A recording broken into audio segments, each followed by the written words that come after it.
The mining ship Kethra's Pride dropped out of hyperspace with the usual shudder that made Commander Vex's secondary stomachs churn.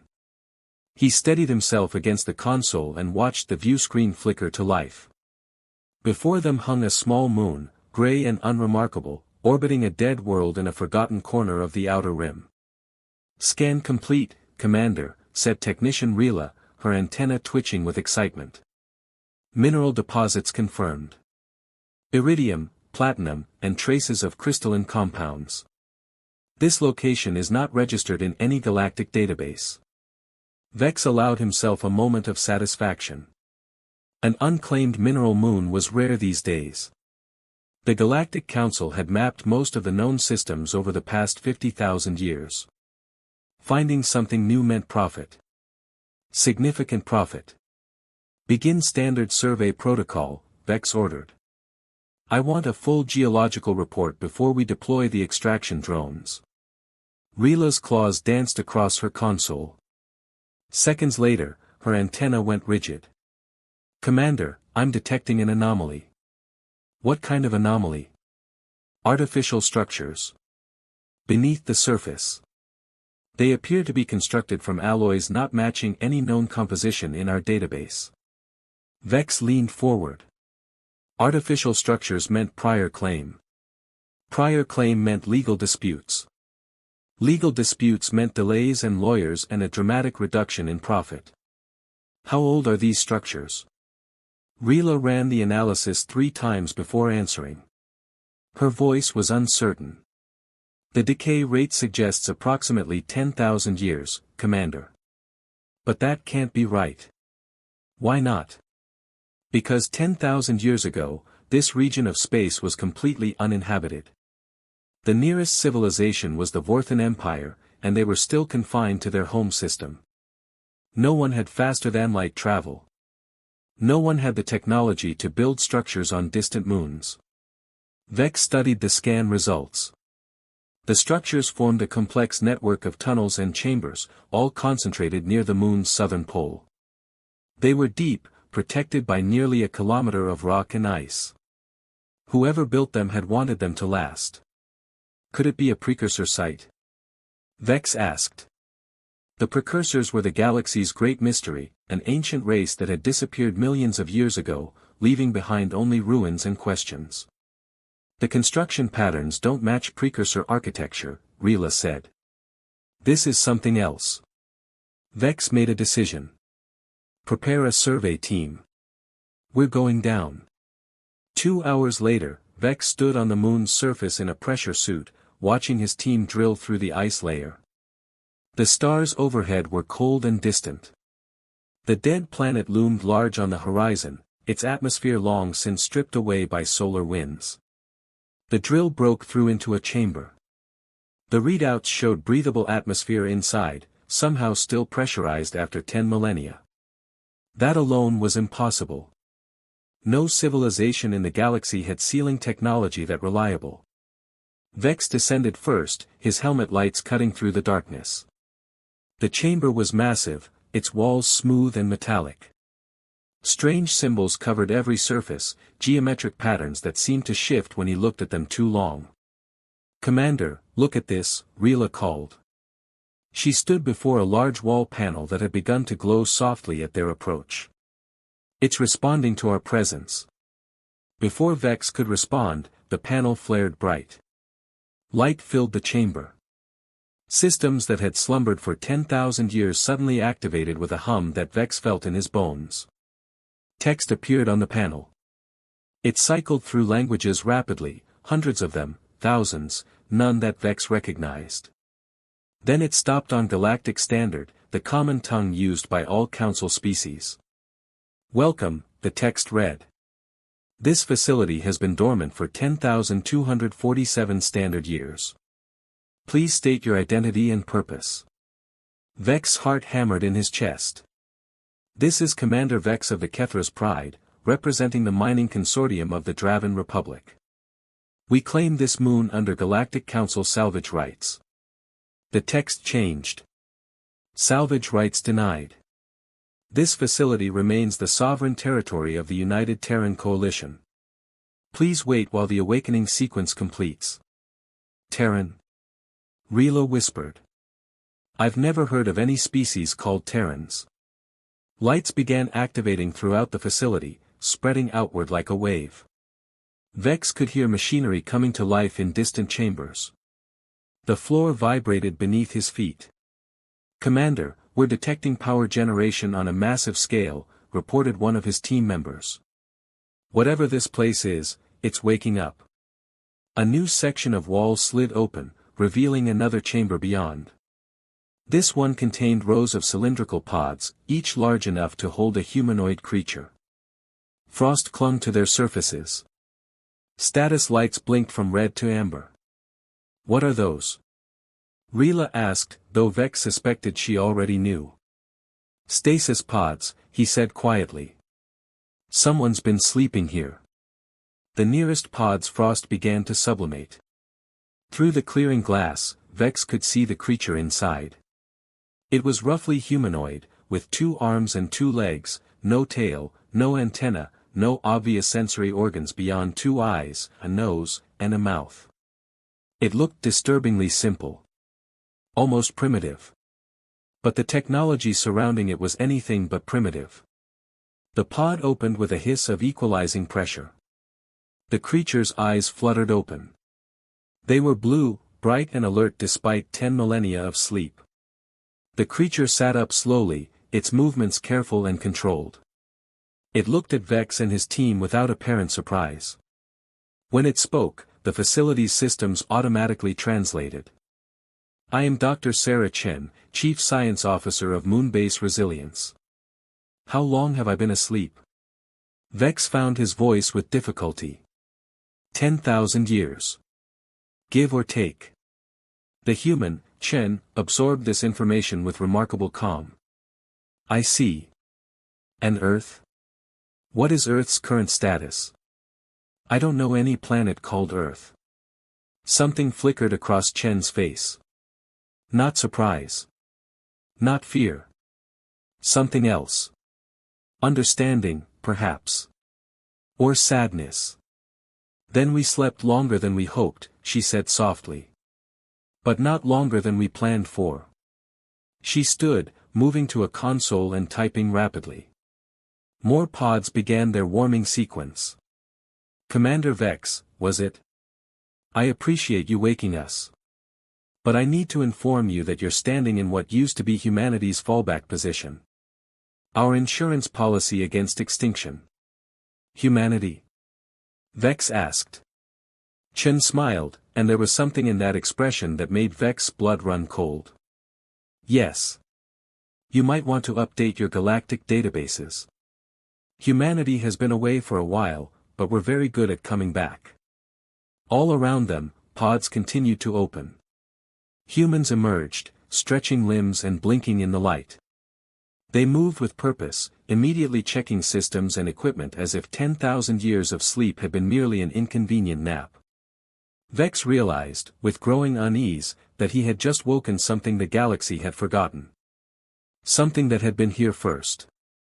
Dr. Sarah Chen stood in the command center, her fingers moving across holographic displays that hadn't been touched in 10,000 years. Commander Vex watched from a respectful distance, his scientific curiosity warring with his growing anxiety.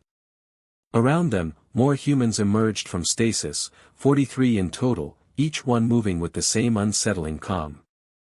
I don't understand, Vex said finally. Your technology is clearly advanced, but 10,000 years ago, this entire region of space was empty. The Council's historical records show no evidence of any spacefaring civilization in this sector. Chen didn't look up from her work. That's because we weren't from this sector, Commander. We came from there. She gestured to the dead planet visible through the observation window. That was Earth. Our homeworld. Rila's antenna drooped in confusion. But that planet is lifeless. It has no atmosphere, no water, no electromagnetic signature. Our scans show it's been dead for at least 12,000 years. 12,417 years, Chen corrected quietly. We watched it die.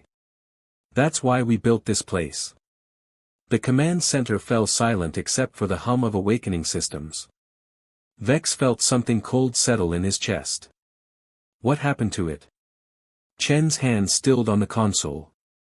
When she spoke, her voice carried the weight of ancient grief.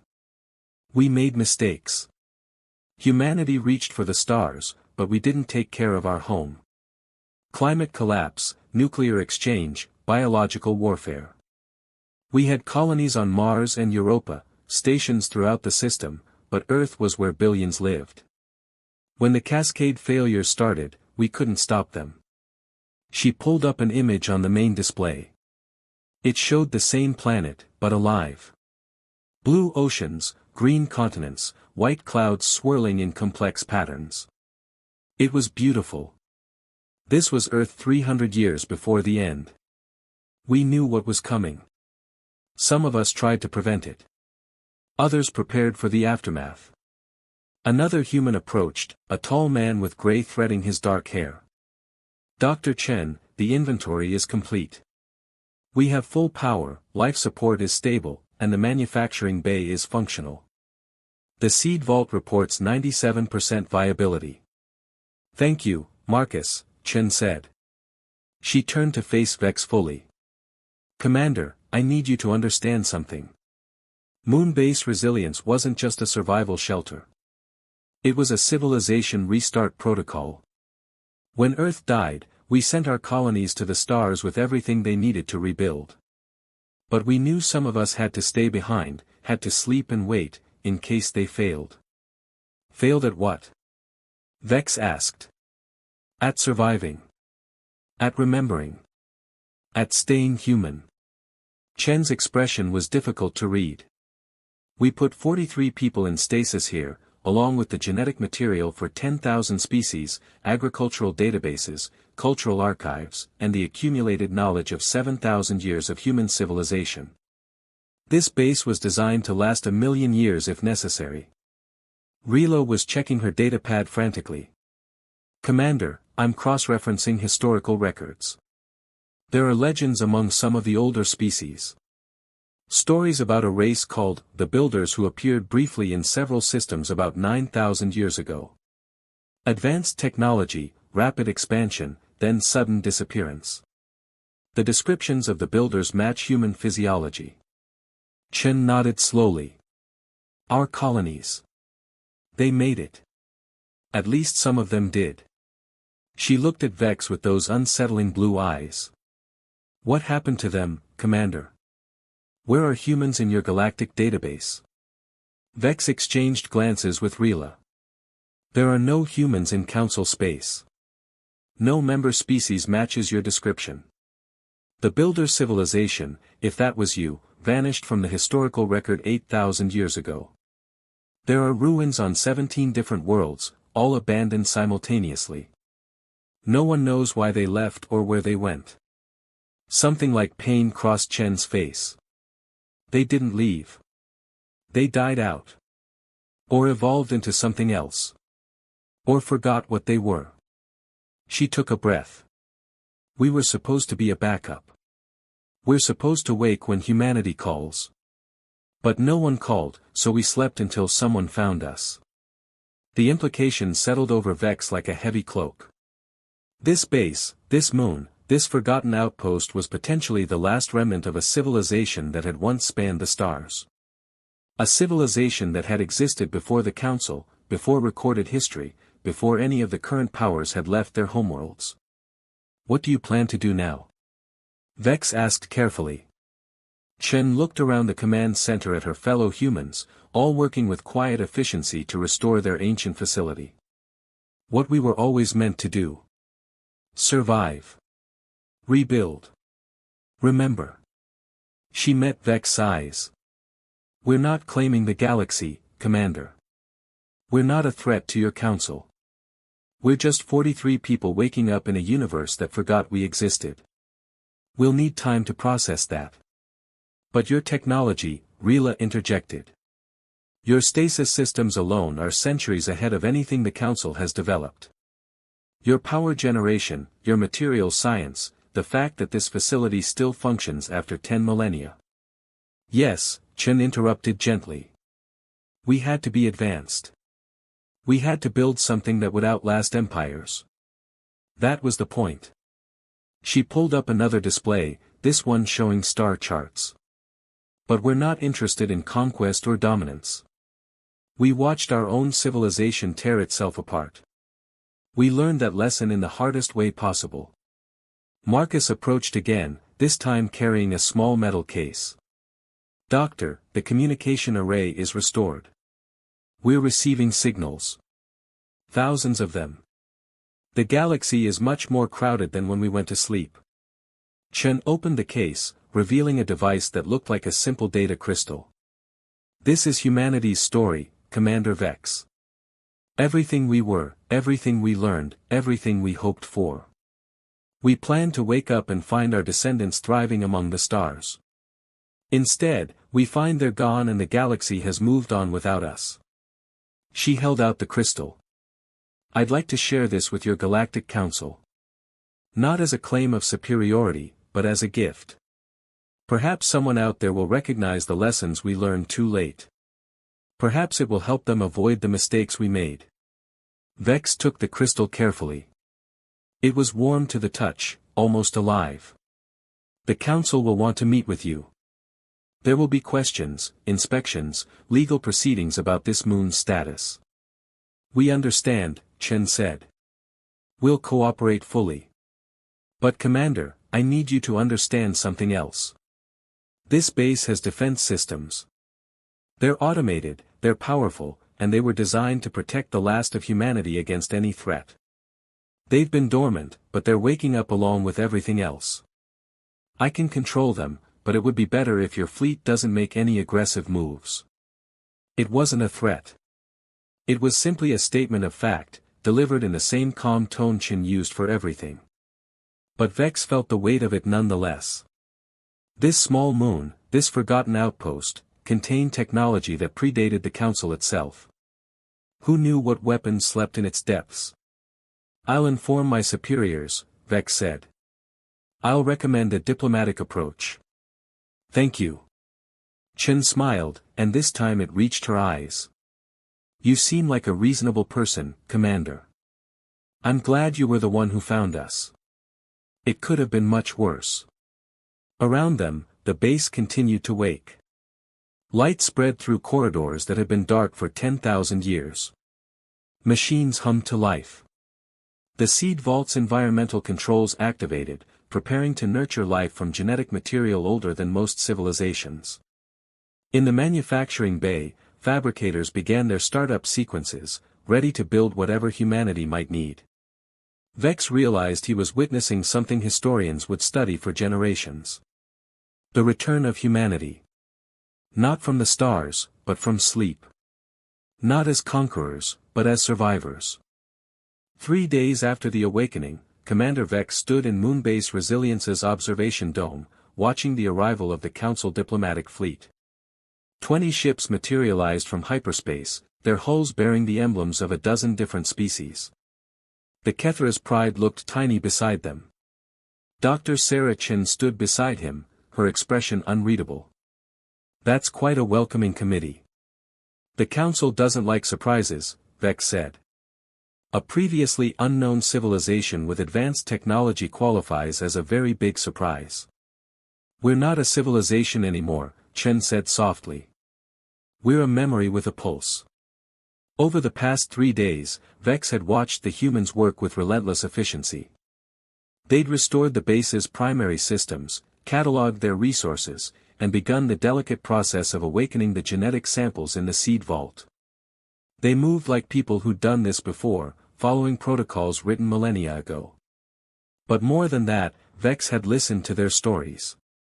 Each human carried memories of Earth's final centuries. They spoke of cities that touched the clouds, of art and music and literature that spanned cultures, of scientific achievements and tragic mistakes. They spoke of a world that had been beautiful and flawed and utterly human. And they spoke of the silence that followed. The waiting. The hope that someone would call them home. No one ever had. The lead ship is hailing us, Marcus announced from the communications station. Ambassador Korath of the Vorthan Accord requests permission to dock and meet with your leadership. Chen glanced at Vex. The Vorthans. You mentioned them before. They're one of the older council species. The oldest, Vex confirmed. They've been exploring space for 45,000 years. If anyone has records of your builder colonies, it would be them. Chen nodded slowly. Grant them permission.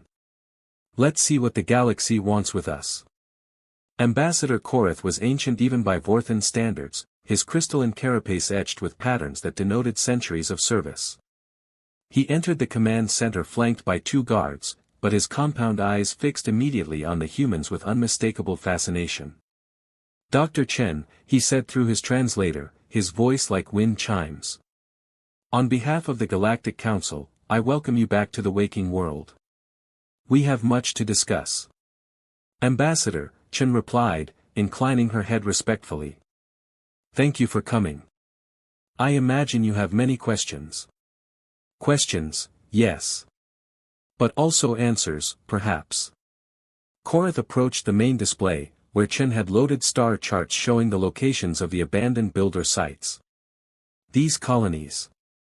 We have studied their ruins for 8,000 years. We knew they were advanced, purposeful, driven by some great project. But we never understood what drove them or why they vanished. He turned to face Chen directly. Until now. They were looking for you, weren't they? They were trying to find Earth again. Chen's composure cracked slightly. What do you mean? Korath gestured to the star chart. The pattern of expansion, the way they moved through space, it wasn't random exploration. It was a search grid. Systematic, desperate, expanding outward from a central point we could never identify. Now I understand. They'd lost the coordinates. In the chaos of Earth's collapse, in the rush to escape, someone forgot to record the way home. The humans in the command center had gone very still. Marcus spoke first, his voice rough. They couldn't find us. No, Korath said gently. They searched for 3,000 years across 17 worlds. We found records in their ruins, fragments of databases. The same phrase repeated over and over in hundreds of languages, seeking resilience. Seeking home. Seeking the sleepers. He paused. They never forgot you. They just couldn't find you. Chen turned away, her shoulders tight. When she spoke, her voice was barely a whisper. What happened to them? They faded, Korath said. Without Earth, without their origin point, they lost cohesion. The colonies fragmented. Some integrated with other species. Some isolated themselves and declined. Some simply disappeared into the dark spaces between stars. By the time my people achieved faster-than-light travel, the builders were already legend. He moved closer to Chen. But they left something behind. Something we've preserved because we knew, somehow, that it was important. Korath produced a data device from his robes. We found this in the ruins of the largest builder colony. It was sealed in a vault beneath their central archive, protected by systems that kept it intact for 8 millennia. We could never open it. The security protocols were beyond anything we could bypass. He offered the device to Chen. Perhaps it was meant for you. Chen took it with trembling hands. The device activated at her touch, scanning her biometrics, her DNA, confirming her identity against records 10,000 years old. The seal broke with a soft click. Inside was a simple message crystal, the same technology that filled Moonbase Resilience's archives. Chen inserted it into the nearest console. The display flickered, and a face appeared. The man in the recording was young, perhaps 30, with dark skin and tired eyes. He wore the same style of uniform Chen and her team wore. Behind him, Vex could see the interior of a ship, people moving with purpose, children playing in a corridor. To the sleepers of resilience, the man began, his voice heavy with emotion. This is Captain David Okonkwo of the colony ship New Dawn. It's been 217 years since we left Earth. We've established ourselves on a world we call Haven, and we're thriving. 20,000 souls, growing every year. He smiled, but it didn't reach his eyes. We've been searching for you. For Earth. For the moon base. We've sent expeditions, followed every lead, traced every possible coordinate. But we can't find you. The records were incomplete, corrupted in the evacuation. We know you're out there somewhere, sleeping, waiting for us to come home. The captain's image flickered. We're leaving this message at every colony, in every archive, protected by the strongest security we can build. If you're reading this, if you've woken up, please know that we tried. We tried so hard to find you. His voice broke. We're going to keep building. Keep expanding. Keep searching. But we're also going to keep living, because that's what you'd want. That's what Earth would want. We carry humanity forward, even if we never find our way back. The recording shifted, showing glimpses of the colony. Cities rising on an alien world. Children learning in schools. Fields of Earth crops growing under a strange sun. Art, music, laughter, life continuing despite everything. We remember Earth, the captain said, returning to frame.